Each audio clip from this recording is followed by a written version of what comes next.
IVF म्हणजे शेवटचा पर्याय हा विचार सोडा. IVF आधी हे 3 ऑप्शन्स आहेत.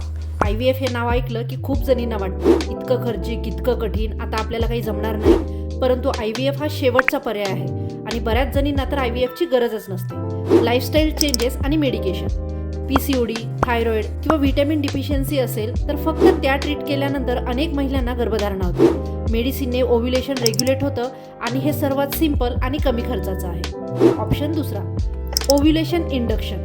यामध्ये डॉक्टर काही मेडिकेशन्स देतात ज्यामुळे ओव्ह्युलेशन ट्रिगर होते आणि डॉक्टर तुम्हाला एक विशिष्ट पिरियडमध्ये रिलेशन्स ठेवण्यासाठी सांगतात. हे नॅचरल प्रोसेस आहे, फक्त मेडिकली असिस्टेड म्हणता येईल. आणि ऑप्शन तिसरा, IUI म्हणजे इंट्रा युटराईन इन्सेमिनेशन. तर हे IVF पेक्षा खूप सिंपल आहे, ज्यामध्ये स्पर्म हे डिरेक्टली युट्रेसमध्ये ठेवले जातात. ओव्ह्युलेशनच्या वेळेला ट्यूब्स ओपन असतील आणि स्पर्म काउंट जर चांगला असेल तर IUI हे अतिशय इफेक्टिव्ह आहे.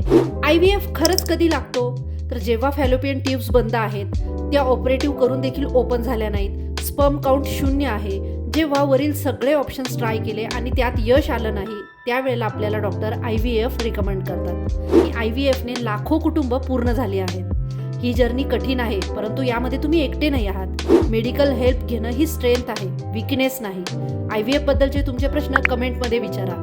मी डॉक्टर अनुजा लगेच त्याला उत्तर देईन. ही रील शेअर करा आणि सेव्ह देखील.